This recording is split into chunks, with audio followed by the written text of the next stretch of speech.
versículos 21 al 26. ¿Lo tiene?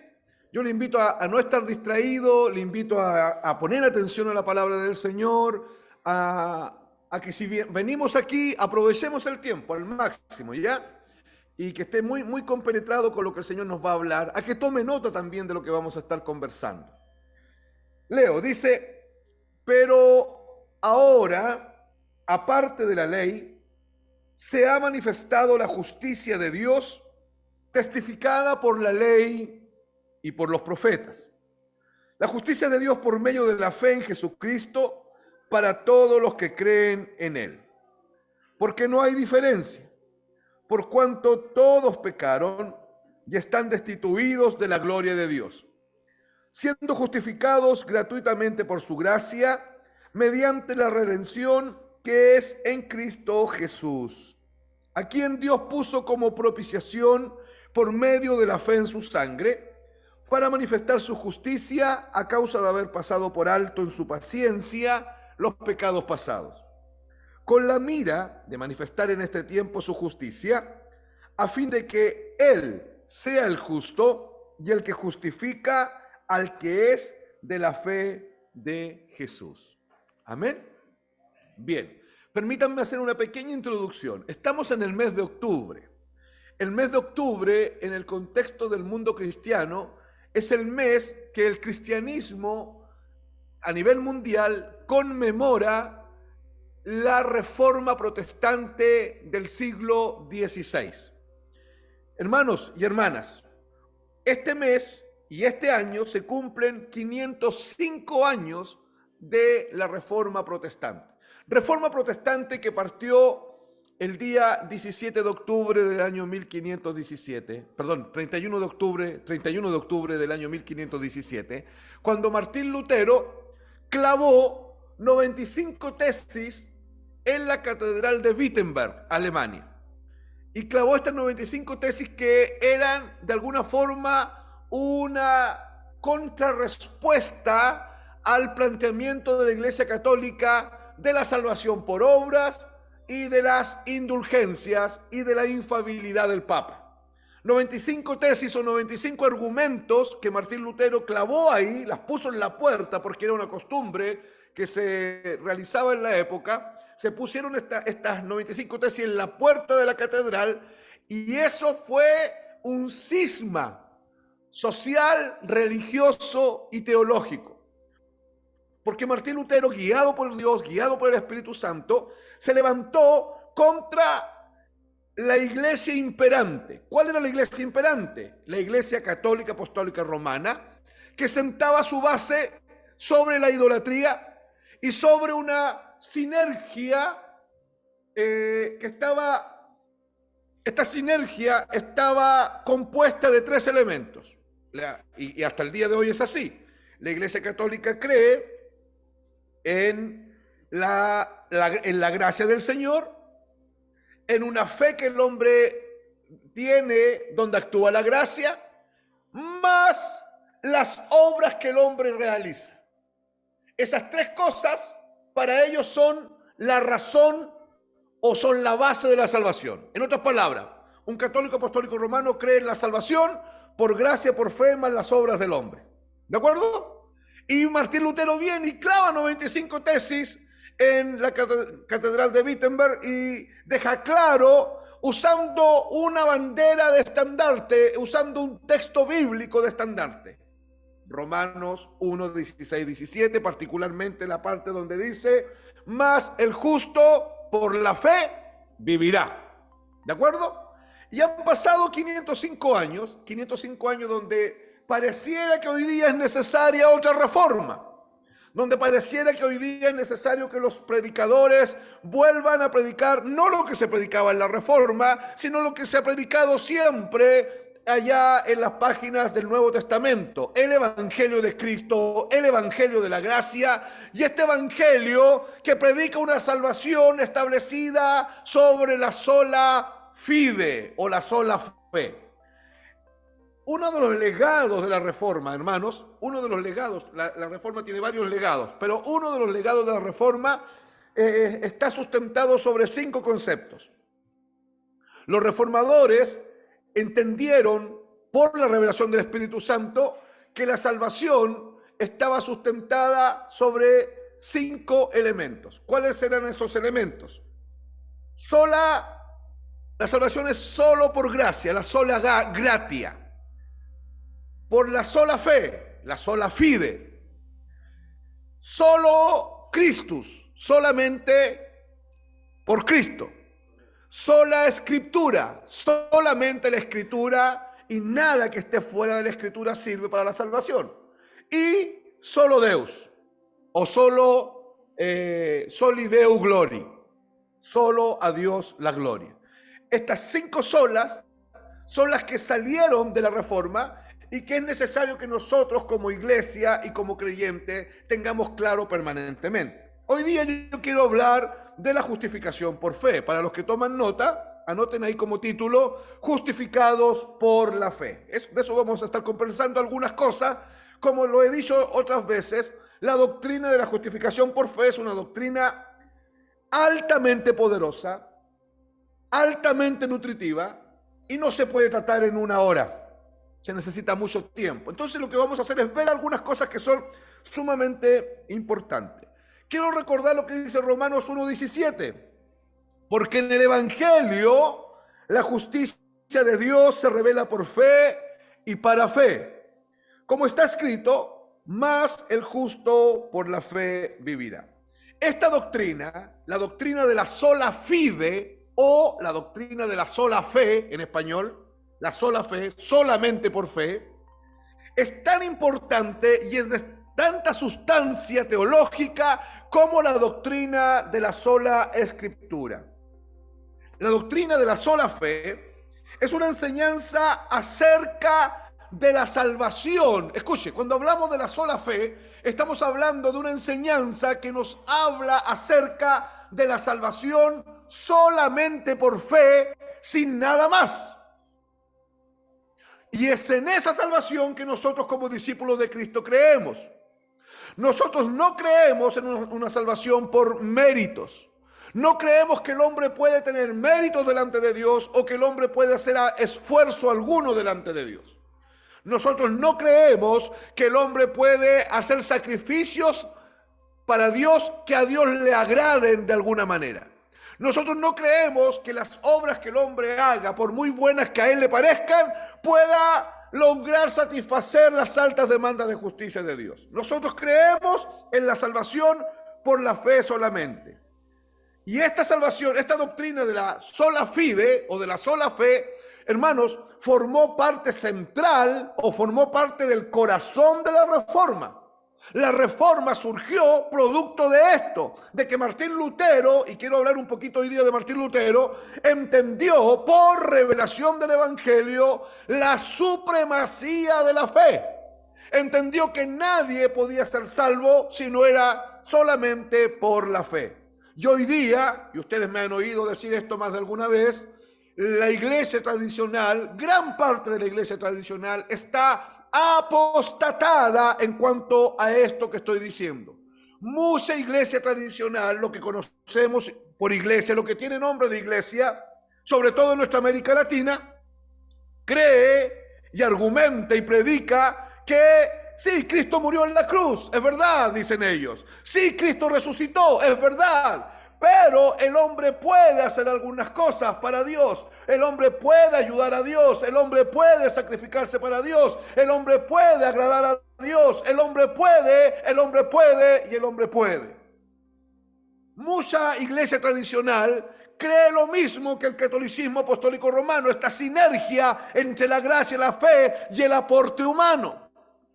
Pero la doctrina de la sola fide nos habla de que la salvación es solamente por fe.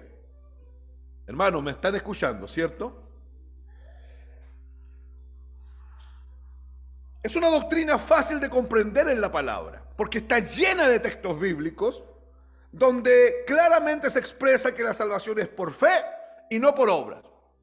Efesios 2, capítulo 8 dice, por gracia sois salvos, por medio de la fe.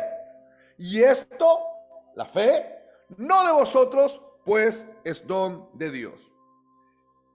Pero a pesar de que hay mucho argumento bíblico, la mayoría de la gente de iglesia no percibe la importancia de la salvación por fe. Martín Lutero entendió que la justificación por fe era el principio sobre el cual la iglesia, escuche, se levanta o cae. Lo vuelvo a decir. Martín Lutero entendió que la salvación por fe era el principio sobre la cual la iglesia de Cristo se levanta o cae al suelo. Él escribió, y voy a leer textual lo que él escribió: si la doctrina de la justificación por la fe se pierde todo el resto de la doctrina cristiana. Miren lo importante que era para Martín Lutero, y esto es una referencia, yo no estoy predicando Lutero, que quede claro, yo predico a Cristo. Yo estoy sacando una referencia de Martín Lutero. Lo importante que era para Martín Lutero la salvación por fe, al punto que él dice que esta doctrina hace que la iglesia se levante o caiga al suelo. Y si se pierde la doctrina de la salvación por fe dentro de la iglesia, toda la doctrina cristiana cae al suelo. Es importante lo que estamos diciendo. Quiero que me acompañe a tres textos. Quiero que los veamos. Veamos estos tres textos. Anótenlos y los voy a leer yo. Salmo 24:3. Números 14:18 y Romanos 3:10. Tres textos que queremos conversar hoy día. Partimos con Salmo 24:3.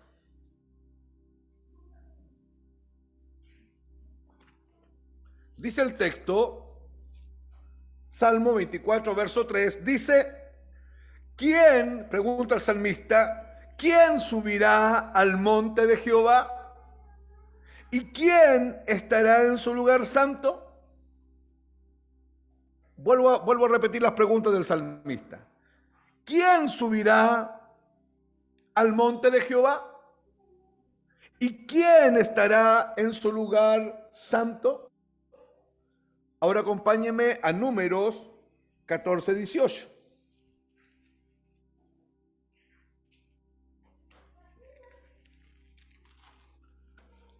Número 14:18. Dice el texto: Jehová, tardo para la ira y grande misericordia, que perdona la iniquidad y la rebelión, aunque de ningún modo tendrá por inocente al culpable. Nos quedamos con esta parte del texto. Jehová de ningún modo tendrá por inocente al culpable. ¿Y qué decía Salmo 24? ¿Quién subirá al monte de Jehová? ¿Y quién estará en su lugar santo? Y Números nos dice que el Señor de ningún modo tendrá por inocente a aquel hombre, a aquella mujer que Dios considera que es culpable. Y acompáñenme a Romanos 3:10, un texto que es muy conocido por nosotros, lo vemos constantemente en nuestras enseñanzas. Romanos 3:10 dice: como está escrito, no hay justo, ni aún uno. No hay justo ni aún uno. Tres versículos que se vienen y se conjugan hoy día y vienen delante de nosotros para hacernos sentir una idea de parte del Señor. ¿Quién subirá al monte de Jehová? ¿Y quién estará en su lugar santo? Pregunta Dios. ¿Habrá algún hombre que esté en condiciones de subir aquí donde yo habito? Recuerden que Dios habita en luz inaccesible y en la hermosura de la santidad. ¿Habrá algún hombre, pregunta el salmista, que se atreva a venir aquí a mi presencia santa, plena, recta, justa y totalmente perfecta, sin que sea consumido? Y Números dice: porque yo de ninguna manera tendré por inocente al culpable. Y viene el apóstol Pablo en Romanos 3:10 y nos recuerda que la Escritura enseña, porque él dice, como está escrito y cita el Antiguo Testamento, no hay justo. Vamos a entender justicia como rectitud. Vamos a entender justicia como perfección, moral y ética. No hay justo ni aún uno. Frente a esto surge la respuesta de mi corazón y yo digo, Señor, nadie puede subir al lugar santo. Nadie puede estar en tu presencia santa sin ser consumido por tu santidad. Señor, claramente el hombre es culpable de juicio y es culpable de condenación eterna porque ha heredado la maldición de Adán, que es la naturaleza pecaminosa, y el hombre no solo peca, sino que además el hombre es pecado. Amén, iglesia. Amén. Pero claramente tú no tendrás por inocente al culpable, porque el ser humano es culpable de juicio delante de Dios y es culpable de ser enviado al infierno. Y es culpable de enfrentarse a la ira de Dios. Porque Romanos 1:18 dice que la ira de Dios se revela o se manifiesta desde el cielo contra toda impiedad e inmundicia de los hombres que con impiedad detienen la verdad de Dios. Correcto. Entonces el hombre hoy día está en un serio problema. Preguntas como estas podrían complicarnos y podrían complicar mucho al ser humano al comprobar que la Escritura advierte que el hombre no tendrá por inocente al culpable, pero además advierte que el hombre es un pecador y no hay justicia en él. Por eso que Romanos 3:23 dice, por cuanto todos pecaron, desde Adán hasta el último niño nacido hoy día, todos pecaron y por esta razón todos han sido destituidos de la gloria de Dios. Esa es la problemática del ser humano, hermanos. Esa es la problemática del ser humano. El ser humano no tiene problemas con Satanás. El ser humano tiene problemas con Dios. El ser humano, según Romanos capítulo 5, es enemigo de Dios. Según Romanos 5:21, el ser humano es extraño en su mente y es enemigo en su mente de Dios. El ser humano tiene un problema con Dios. El ser humano ha sido sentenciado al infierno por Dios. El ser humano está bajo el juicio de Dios y el ser humano está bajo la ira de Dios. Y el único que tiene poder para tomar las almas de los hombres y mandarlas al infierno es el Dios de la Biblia. Entonces, la iglesia tradicional, la iglesia religiosa enseña que el ser humano tiene problemas con el diablo y que el rescate hay que pagárselo al diablo. La Biblia enseña que no. La Biblia enseña que el hombre es enemigo de Dios y que el rescate que Cristo pagó en la cruz lo pagó al propio Dios y el precio que pagó fue su sangre eterna. Amén, iglesia. Ahora, Dios demanda justicia y santidad perfecta. ¿Por qué? Porque Dios es santo, porque Dios es justo y porque Dios es perfecto. Por estas razones, porque su naturaleza y su sustancia es justa, santa y perfecta, Él demanda que los hombres sean justos, santos y perfectos. Pero hay un problema. Dios mismo viene y dice que el hombre es injusto, que el hombre es un pecador. Efesios 2:1. Y Él os dio vida a vosotros cuando estabais muertos dentro de vuestros delitos y pecados. Entonces Dios demanda una justicia y una santidad perfecta. Y no acepta nada inmundo en su presencia. ¿Me están escuchando, hermanos? No acepta nada inmundo en su presencia. No acepta ni en la más mínima manifestación de pecado, de inmundicia y de impureza. ¿Por qué, dirá usted? Por una sencilla razón. Dios es santo, santo, santo. Y es perfecto en todos sus atributos y en todas sus perfecciones. Es justo en todos sus caminos. Y es recto en su palabra y en su carácter.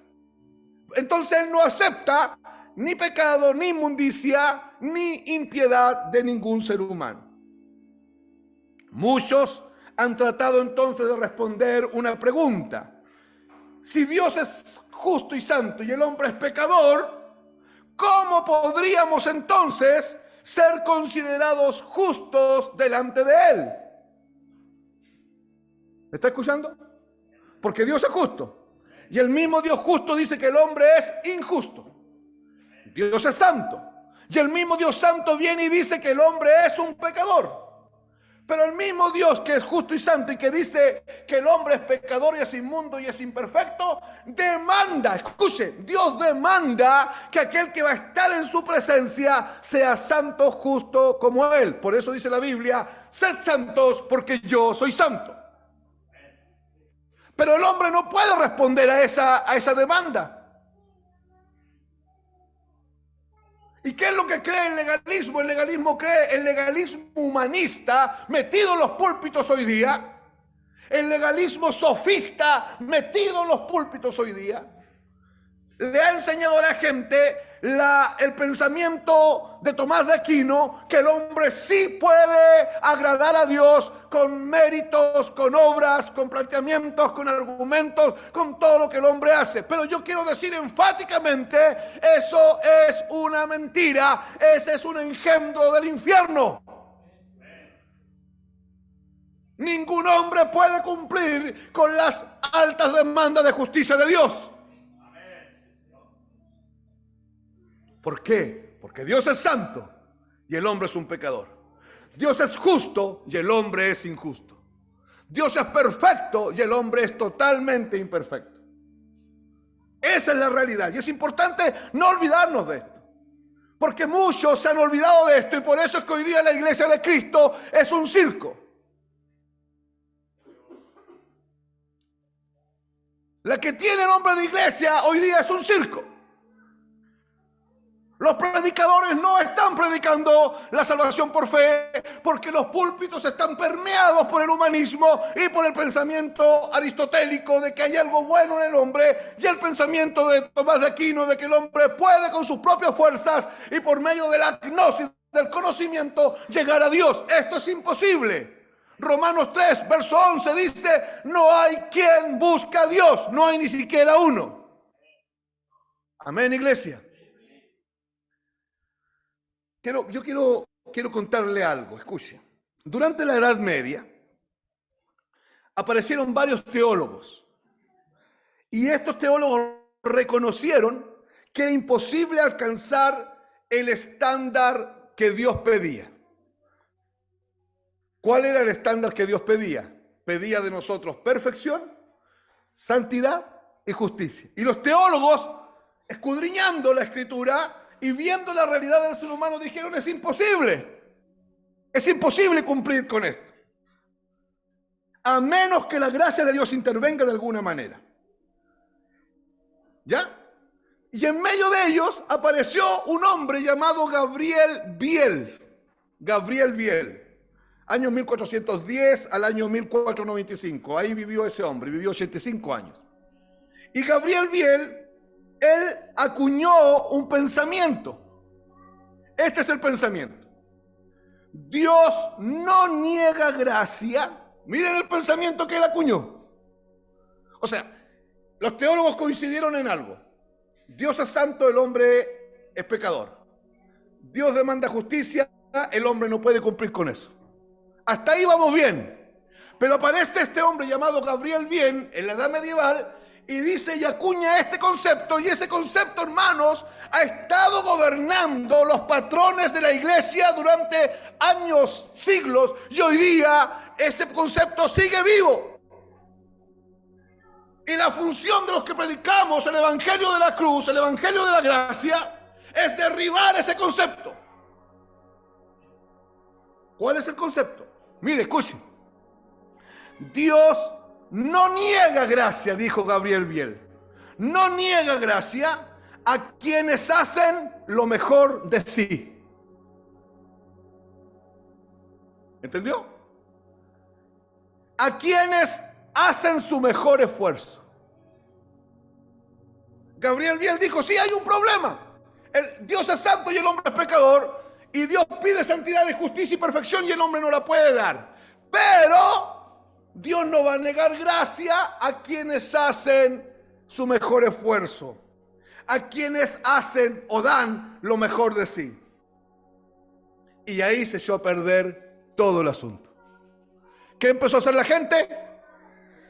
A hacer lo mejor de sí, a dar lo mejor de sí, porque Dios no le iba a negar gracia a ese hombre. Pero eso parte sobre una base, parte sobre la base aristotélica de que el hombre está caído, el hombre está perdido, pero tiene algo bueno, su intelecto.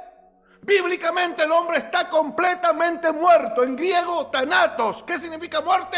Totalmente separado de Dios. Espíritu, alma y cuerpo, separados de Dios. Emociones, sentimientos, capacidad volitiva, separada de Dios. Intelecto, separado de Dios. Conciencia, totalmente cauterizada. Mentalidad, totalmente extraña y enemiga de Dios. Esa es la condición del ser humano. En el ser humano no hay nada bueno. Aristóteles dijo, no, si hay algo divino en el hombre, y es el intelecto. Si alimentamos sin intelecto, ese hombre puede ser mejor persona. Falso, el hombre va camino al infierno. El hombre es una bestia, el hombre es un animal desnaturalizado, y solamente la ley de Dios impide que este mundo no sea un caos gigantesco. Miren la falsedad, miren la mentira sutil de este teólogo que echó a perder toda la historia de la iglesia. Para esa época, los eruditos de esa época tenían acceso a las copias de los textos griegos del Antiguo Testamento, y se encontraron con que la palabra justificar en griego era dikaio. D-I-K-A-I-O-O, dikaio. Y dikaio significa declarar a alguien justo. Eso significa justificar. Dikaio en griego, declarar a alguien justo. ¿De acuerdo? La Iglesia Católica, Apostólica Romana, ¿qué es lo que hizo? ¿Y qué es lo que ha hecho todo este tiempo? Ha mezclado dos doctrinas, la doctrina de la justificación y de la santificación, y las ha mezclado como una sola cosa, en medio de esta sinergia de la cual yo les hablé, hablando de la gracia de Dios, hablando de la fe en Cristo, más las obras y los esfuerzos de los hombres. Y eso es falso. Y el problema es que hoy día mucha iglesia tradicional del mundo evangélico cree esto mismo. ¿Amén? ¿Se está entendiendo? ¿Dios está hablándonos? No se olvide, la salvación en términos bíblicos es solamente por fe. Solamente sobre la base de la fe en Cristo, puntualmente sobre la base de la fe en la obra de Cristo en la cruz del Calvario, su muerte, sepultura y resurrección. Fuera de eso no hay salvación, fuera de eso no hay regeneración, fuera de eso no hay palingenesia, fuera de eso no existe el cristiano, fuera de eso no hay iglesia. Por eso Martín Lutero decía, si cae la enseñanza, la doctrina de la sola fide, cae toda la doctrina cristiana. ¿Logran ver lo importante que es lo que estamos diciendo?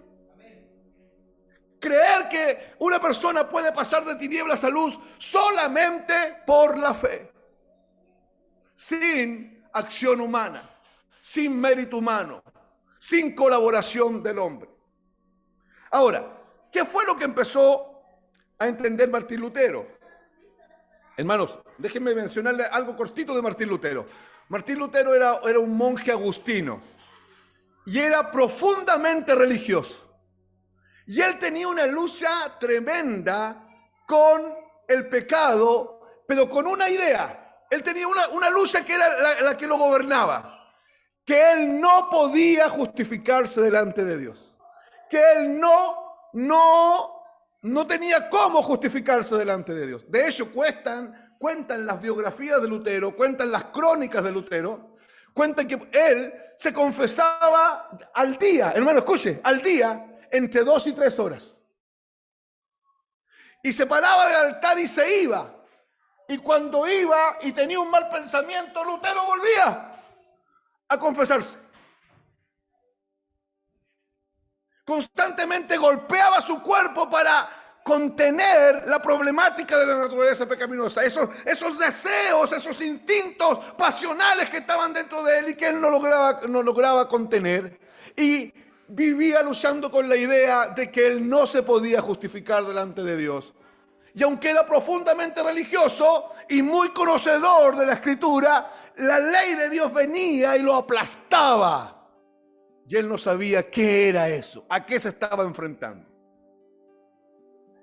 Vivía muy angustiado con la idea de no ser justificado ante Dios.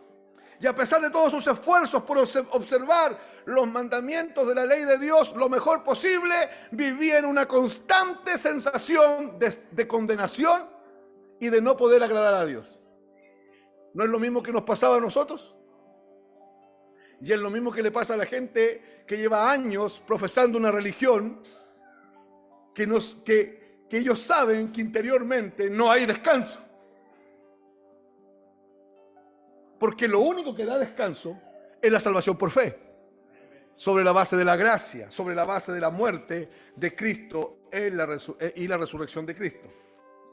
Ahora, por la misericordia de Dios, tiempo después Lutero entendió que el Evangelio precisamente anuncia en realidad una tremenda noticia. ¿Cuál es la tremenda noticia? Yo la acabo de leer en Romanos 3, del 20 al 26. Que ahora, así dice el texto, que ahora, aparte de la ley, ahora,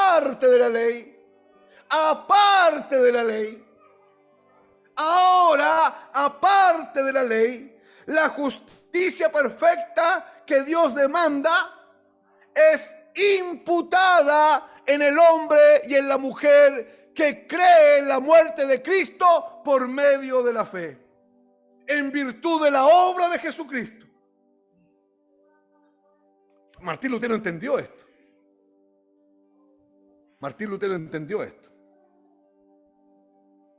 Se encontró con el texto de Romanos 1:17. Mas el justo por la fe vivirá. Hermano, y cuando él leyó este texto, lo leyó 1, 2, 3, 4, 20, 100, 200, 500 veces, eso le hizo una perforación en su mente. Y ese texto entró la verdad divina, entró la revelación de Cristo, entró la revelación de la cruz y destrozó todos los dogmas que habían en la mente de Martín Lutero y provocó una liberación sustancial poderosa y llevó cautivo todo pensamiento a la obediencia de Cristo. Y por primera vez Martín Lutero disfrutó de algo que jamás había disfrutado y que usted y yo conocemos: el descanso de la gracia del Señor Jesucristo.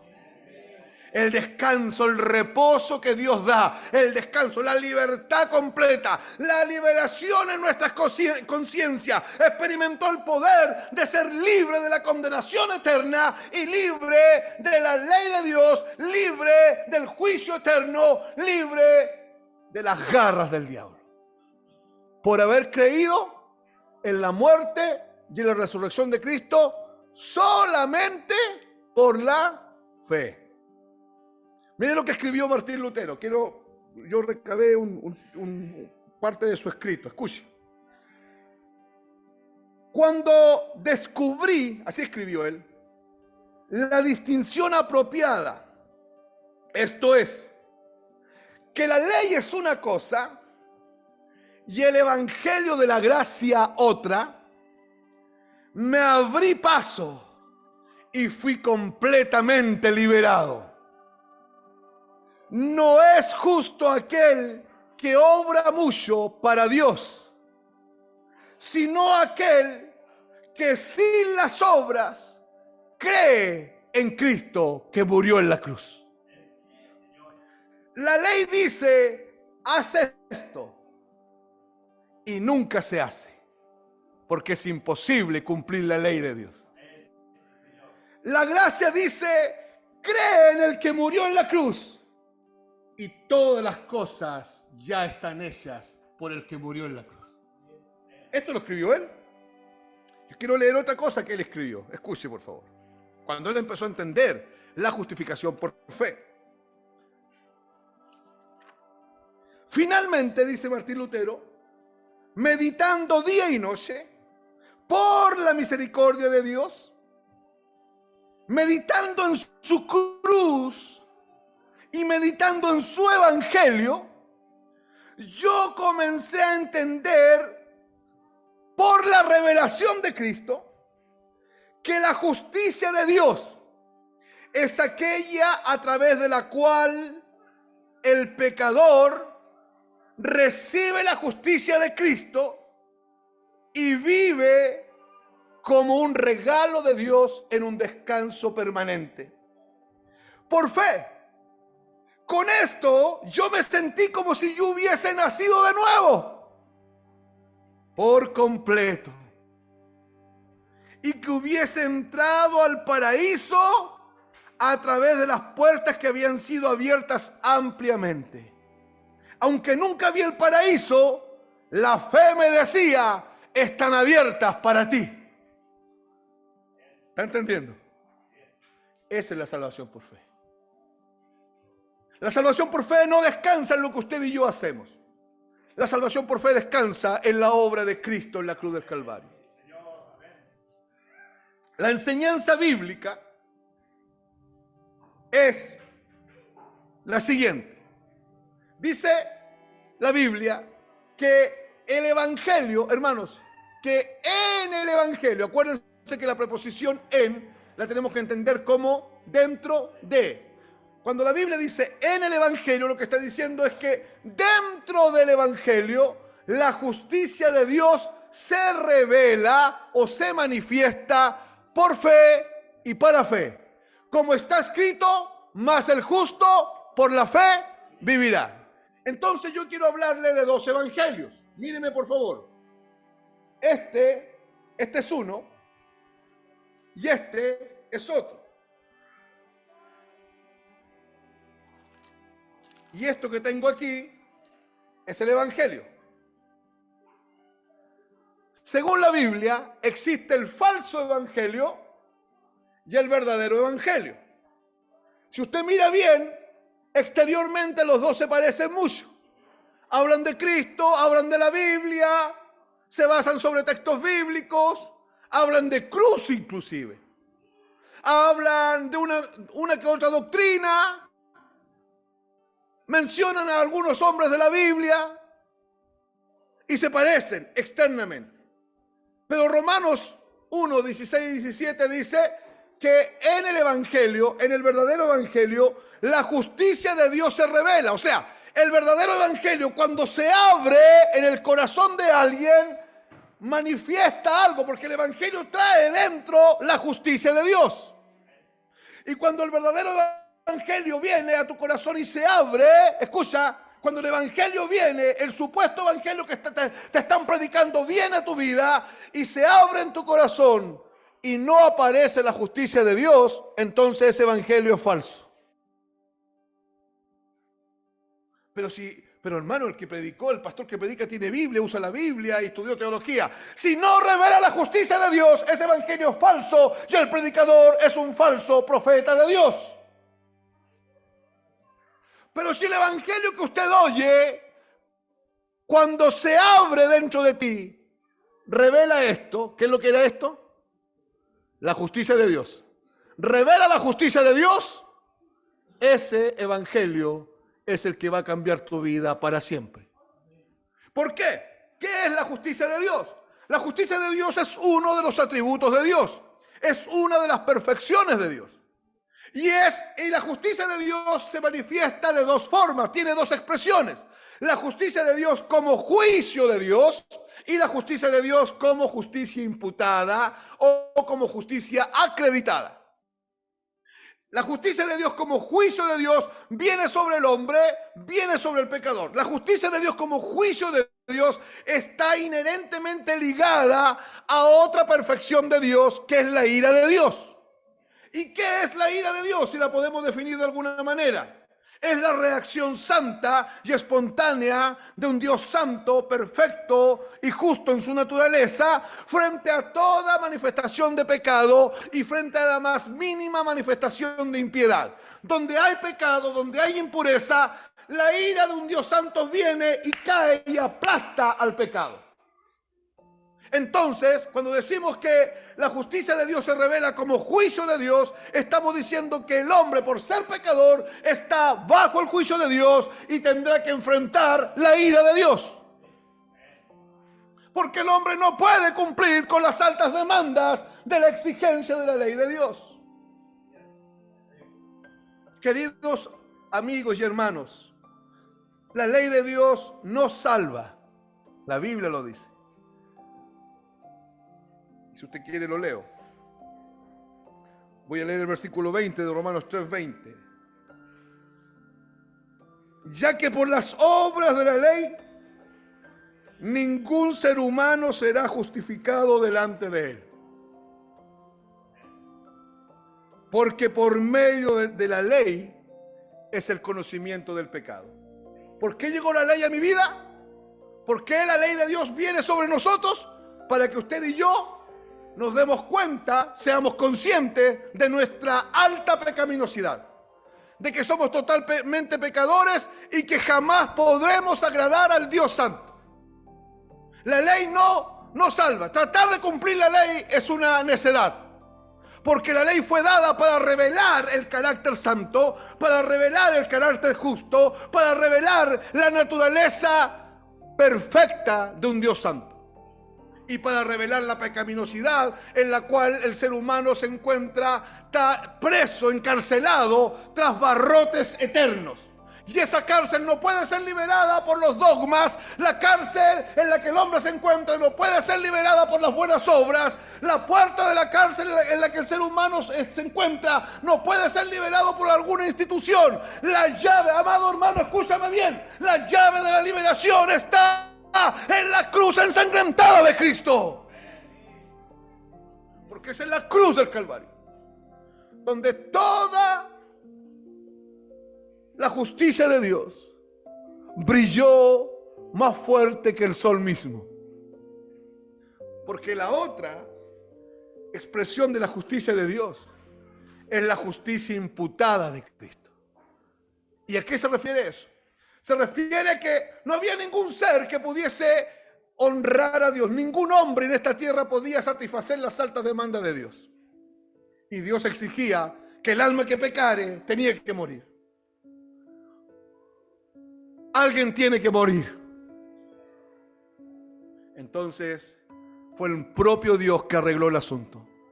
Y en la conversación del presbiterio del cielo, en la conversación de la Trinidad, en el corazón de la Trinidad, conversando, ellos dijeron: ¿a quién enviaremos? ¿Y quién irá por nosotros? Y el Logos, la segunda persona de la Trinidad, el Verbo eterno de Dios, dijo: ¡dame a mí! Yo iré.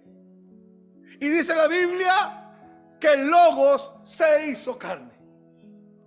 Juan 1:1. Y el Verbo, ¿se acuerdan? ¿Cómo dice? Se hizo carne. Así dice Juan 1:1, ¿no? ¿Cómo dice, hermanos?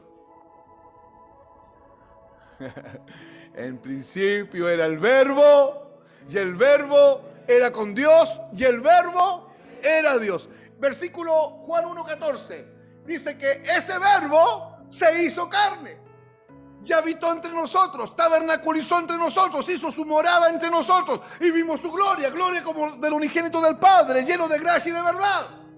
El Dios de los cielos se hace hombre, y Cristo es perfectamente hombre, perfectamente Dios. Es 100% hombre, 100% Dios. Es verdadero hombre y verdadero Dios. Y como hombre nunca hizo nada que fuera contra la ley de Dios. Cumplió toda la ley. Él no se relacionó con el pecado. Él jamás pecó. Es el único hombre que ha pisado la tierra, escúchame bien, totalmente inocente. Es el único hombre que ha vivido un nivel de perfección altísimo. Es el único hombre que ha vivido en ética y en moralidad perfecta delante de Dios. Nunca hubo engaño en su boca. Nunca mintió. Hubo tanta perfección que cuando quisieron acusarlo, buscaron algún resquicio para acusarlo y no pudieron. Y como no pudieron, buscaron testigos falsos. Porque había que inventar un juicio delante de él. Porque era sumamente recto. Cumplió la ley a cabalidad. Primer hombre que cumple la ley. Y sube a una cruz, el único ser inocente. Pero en el momento que sube a la cruz, él se identifica contigo y conmigo. Y cuando Él se identifica contigo y conmigo, ocurre un milagro que se llama justificación por fe. ¿Y en qué consiste? En el momento que Cristo en la cruz se identifica contigo y conmigo, Dios toma de ti y de mí nuestra maldición, nuestra pecaminosidad, nuestros pecados, nuestra ignominia, nuestra rebelión. La toma y la pone, la imputa, la carga sobre la carne de Cristo. Y al mismo tiempo Dios, el juez supremo, toma la justicia perfecta de Cristo y la imputa sobre nosotros. Eso se llama justificación por fe.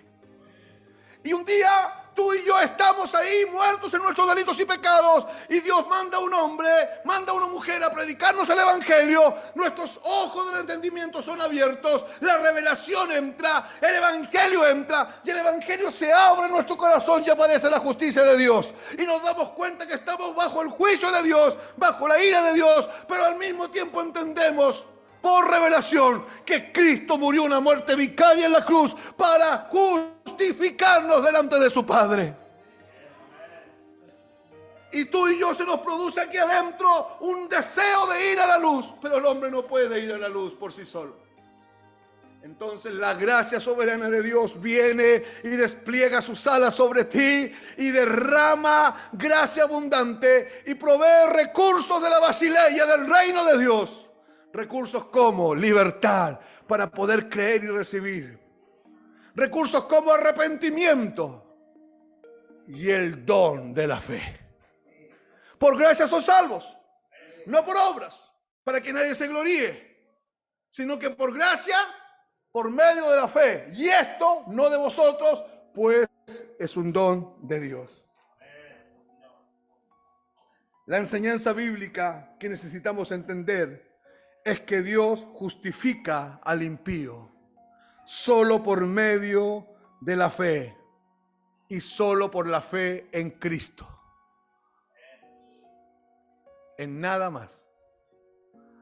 A nosotros no nos gobierna la Santa Madre, la Iglesia Católica. Para nosotros lo que la Escritura dice es suficiente.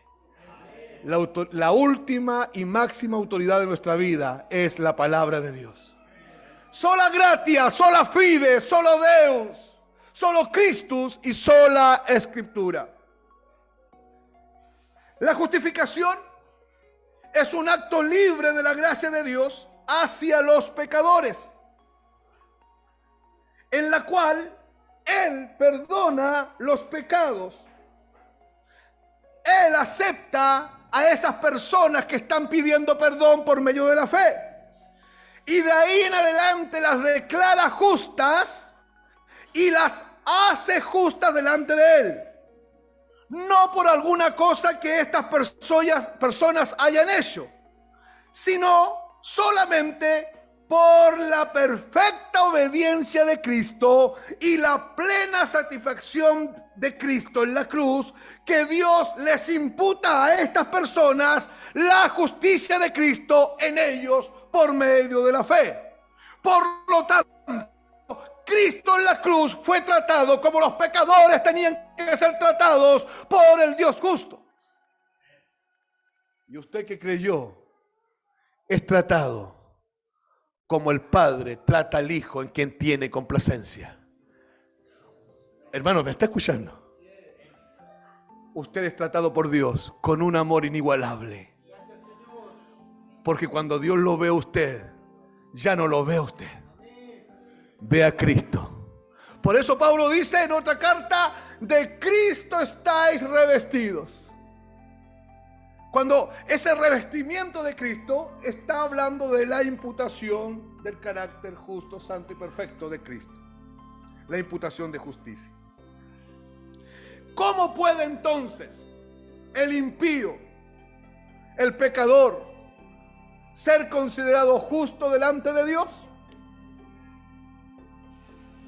Los reformadores respondieron a estas preguntas con la Escritura, y nosotros como iglesia respondemos a esas mismas preguntas con la Escritura. Nosotros no decimos, mire, yo pienso que. Nosotros venimos y decimos, la Escritura dice esto. ¿Cuál es la pregunta?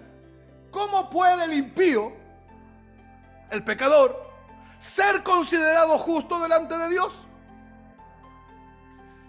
Segunda de Corintios 5:21. Al que no conoció pecado, ¿quién es ese? Cristo, de él está hablando la Biblia. Lo hizo pecado por nosotros. No, esto no significa que Cristo pecó. Esto significa que en términos legales y judiciales, a Cristo se le imputó todo el pecado que había en mi vida y toda la culpa por ese pecado. Y Cristo fue judicialmente y legalmente llevado a la cruz, clavado en la cruz, llevando mi pecado y llevando la culpa por mi pecado. Ahora miren lo que dice el texto. ¿Se acuerdan qué significa dikaió? Pero es una frase. Dikaió, declarar a alguien justo. Ya, pero miren lo que dice 2 Corintios 5:21. Para que fuésemos hechos justicia de Dios en él. Ahí no dice para que fuésemos declarados solamente.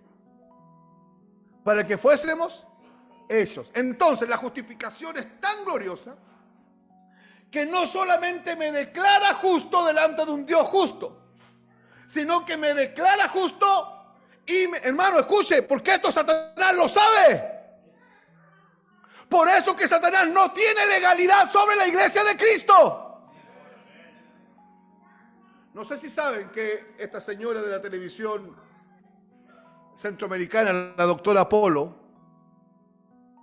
un instrumento del infierno, esta mujer, dijo no hace mucho, si la iglesia cristiana no acepta la igualdad de género, desaparecerá de la tierra. Y nosotros decimos que las puertas del Hades no prevalecerán contra la iglesia. La han querido destruir durante siglos y no pueden, y jamás podrá ser, porque la iglesia es Cristo y está fundamentada sobre Cristo y sobre la palabra de Cristo. La religión va a caer al suelo, la iglesia de Cristo jamás. ¿Por qué dije esto? Porque fuimos hechos justicia de Dios en Cristo Jesús. Cuando Dios ve a la iglesia, la ve justa, santa y pura. Cuando Dios te ve a ti, te ve justo, santo y puro. Tú, y al mismo tiempo el Evangelio nos hace conscientes de nuestras imperfecciones, de nuestras debilidades y de todo lo que el Señor aún tiene que formar en nosotros. El Evangelio nos hace conscientes a diario, pero el mismo Evangelio nos dice que somos justos justificándonos, perfectos perfeccionándonos, libres libertándonos, santos santificándonos, limpios limpiándonos. Estamos en un proceso de formación, pero la obra ya está terminada. ¿Por qué? Porque 2 Corintios 5:21 dice que Él fue hecho pecado para que nosotros fuésemos hechos justicia de Dios en Cristo Jesús. Amén.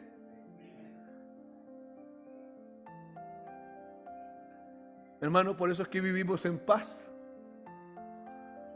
Por eso es que dormimos tranquilos.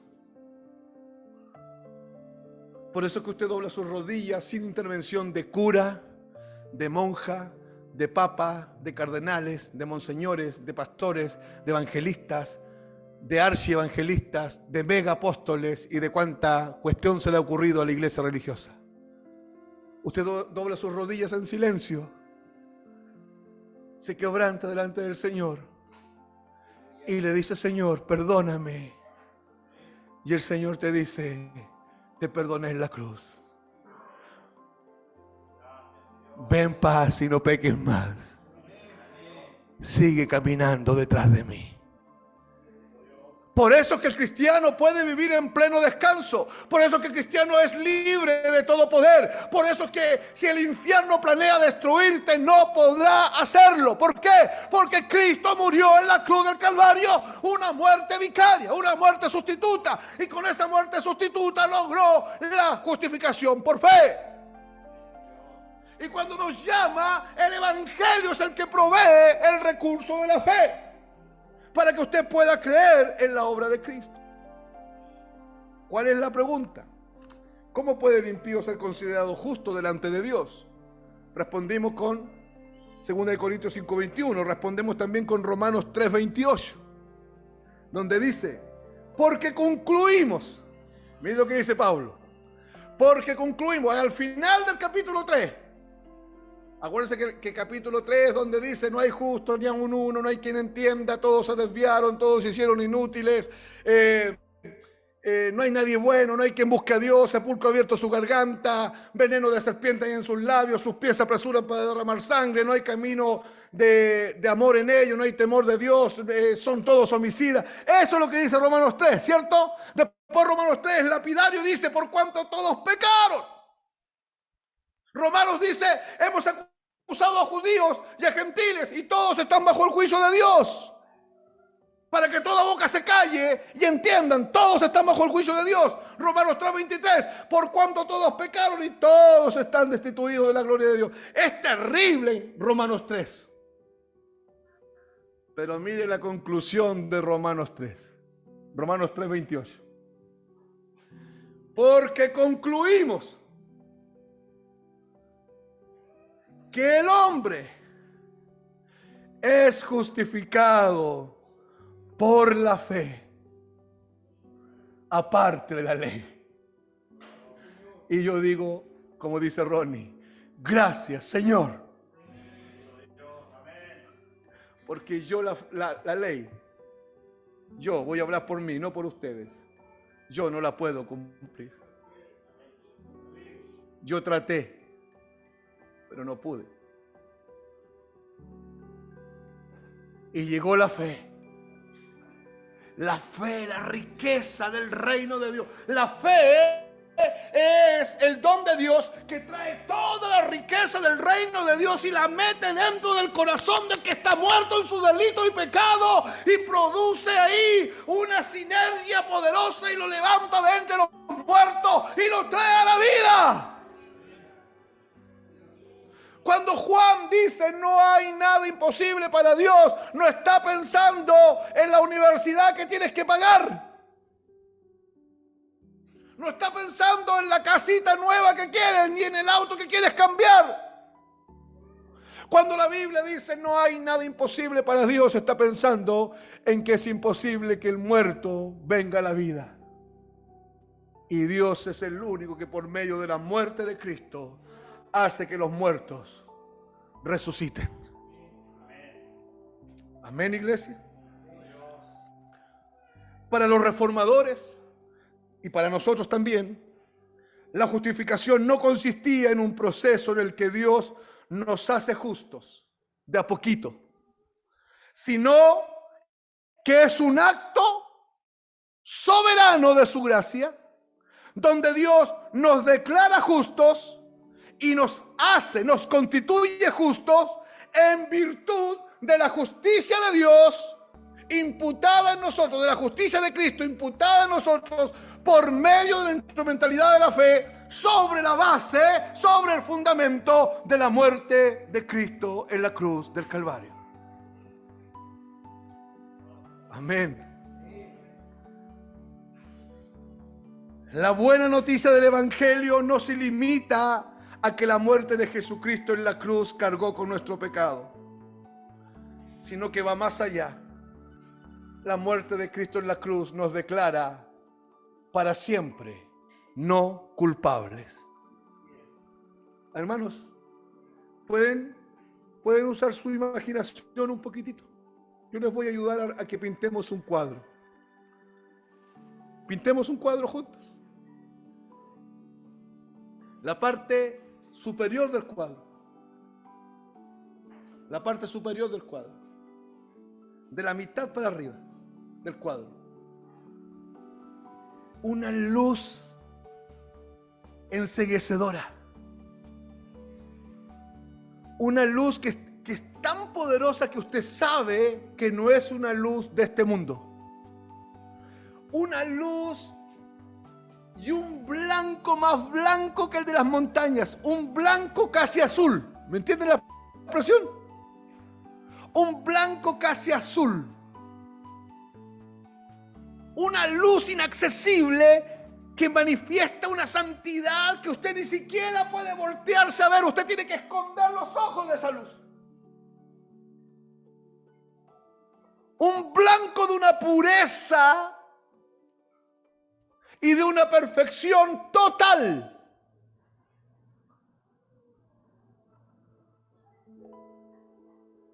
Hermanos, una luz que aterroriza.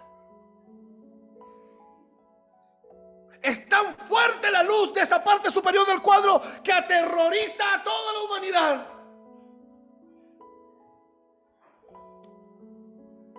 De la parte inferior del cuadro,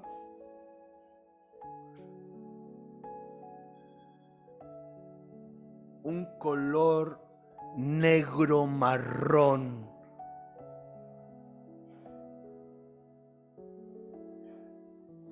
Que usted es una mezcla entre negro, marrón, anaranjado. Que cuando usted lo empieza a ver, usted empieza a oler la inmundicia. Mirar esa parte produce asco. Mirar esa parte del cuadro son pinceladas que el pintor pintó donde queda claro que ahí hay pecado, inmundicia, obscenidad, vacuidad, vanidad, pecado en todas sus formas. Y la parte superior del cuadro es irreconciliable con la parte inferior. La parte inferior maldice la luz que está sobre él. Si usted se acerca un poco al cuadro, usted va a escuchar ahí, en la parte inferior, gemidos y gritos de millones de seres humanos, blasfemos y pecadores, que gritan horrorizados porque saben que su fin son las llamas eternas. Y viene el pintor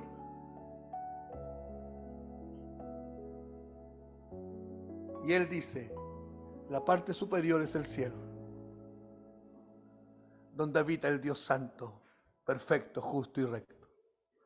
La parte inferior del cuadro es la humanidad pecadora, sensual, inmunda, depravada, que odia a Dios, al Dios de la luz inaccesible.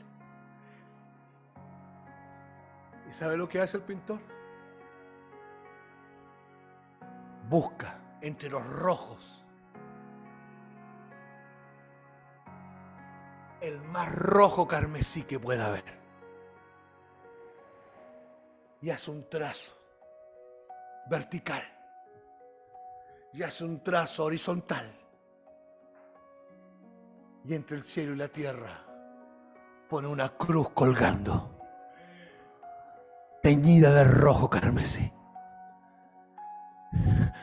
Y en esa cruz colgando clava a su propio hijo, para que los que están allá abajo, que reciban fe en la obra de la cruz, la parte superior del cuadro se abra para ellos. para siempre. Entre el cielo y la tierra hay una cruz colgando y hay un hombre clavado en esa cruz, y la cruz abrió un río de sangre carmesí que señaló un camino del corazón de Dios al corazón del hombre. No del corazón del hombre a Dios, es del corazón de Dios al corazón del hombre, porque la gracia soberana de Dios dice que Dios siempre toma la iniciativa. Eso es justificación por fe. Justificación por fe es más que haber sido perdonado. Es mucho más que eso. La vida perfecta que Jesucristo vivió, la observancia perfecta de todos los mandamientos que Él realizó, mandamientos de la ley de Dios, ahora, por medio de la fe, nos es acreditada a nosotros, a nuestra cuenta. En otras palabras, Cristo pagó nuestra culpa. Cristo pagó nuestro pecado. Cristo pagó nuestra ignominia. Cristo pagó nuestra maldad. Cristo cargó con nuestra maldición. Y además vivió una vida perfecta en nuestro lugar para que por medio de la fe esa vida perfecta venga a nosotros hoy día. La vida de santidad perfecta que usted no podía vivir observando la ley, la justificación por fe, se la trae a usted como regalo de la gracia soberana de Dios. La vida de santidad que no podíamos vivir por medio de la fe ha llegado a nuestra vida. Aleluya.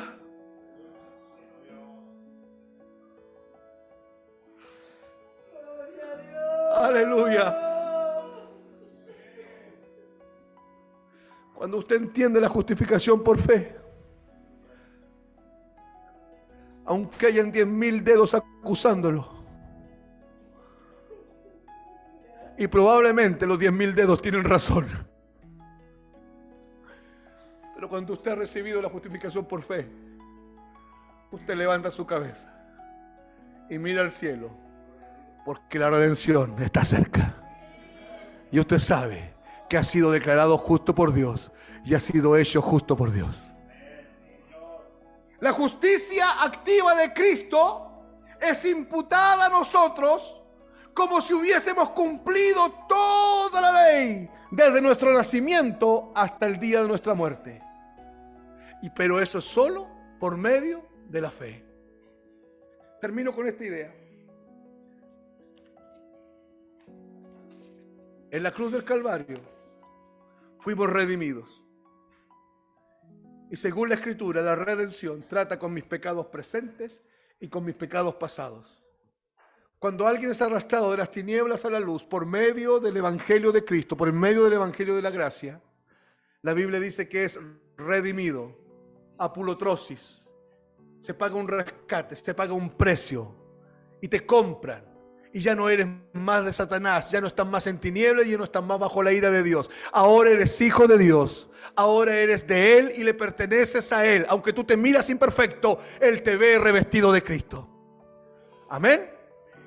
Pero escuche, pero queda toda tu vida por delante. Y es ahí donde entra la justificación. En la justificación, Dios trata con tus pecados presentes y con todos los pecados que pudieses cometer mañana. La redención, usted tenía una deuda con Dios, ¿cierto? Hermano, ¿sí? Una deuda altísima que usted no podía pagar, ¿cierto? Hermano, ¿están conscientes de eso? Y usted fue redimido por Dios. La deuda se pagó, se canceló. Y Cristo dijo en la cruz, tetelestai, consumado es, la deuda está pagada. Amén.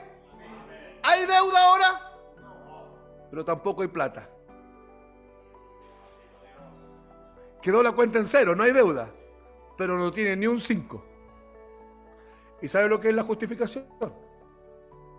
Es una chequera que Dios te entrega, que tiene una cuenta en el banco del cielo con un fondo incalculable. La cuenta es la muerte de Cristo en la cruz del Calvario. Y usted empieza a caminar detrás de Cristo. En santidad, en perfección, siendo perfeccionado y siendo formado a la imagen de Cristo. Amén. Y un día usted peca. Y cuando usted peca no es desechado. La justificación empieza a actuar. Y Dios te dice, te entregué una chequera que se llama justificación. Gira un cheque sobre la base del arrepentimiento. Si te arrepientes, te mantienes perdonado. Ahora pues, ninguna condenación hay para los que están en Cristo Jesús. ¿Por qué? Porque han sido justificados. ¿Cómo? Pregunta el hombre. Por medio de la fe sola. Solamente por la fe. Padre, gracias por tu palabra. Gracias por el Evangelio de Cristo. Gracias por estos hombres que has usado a través de los años. Gracias por los que usaste para predicarnos a nosotros. Gracias por los que vas a usar en los años que vienen por delante. Nosotros trataremos de ser lumbreras para nuestra generación. Y trataremos de dejar la antorcha en manos de hombres fieles que sigan predicando lo mismo. Pero gracias por habernos justificado. Porque igual que Martín Lutero, Señor, no teníamos cómo ser justificados por nosotros mismos. Gracias por la sola gratia. Gracias por la sola fide. Gracias por la sola escritura. Gracias por solo Christus. Y gracias por soli a Deu glori. Solamente a Dios la gloria. La salvación es obra tuya, Señor. De comienzo a fin. Y nuestra única participación se da por medio de la fe. Creer y recibir la obra que tú hiciste en la cruz al castigar a tu propio Hijo en nuestro lugar. Gracias, Señor. Te bendecimos. En el nombre de Jesús. Amén. Amados,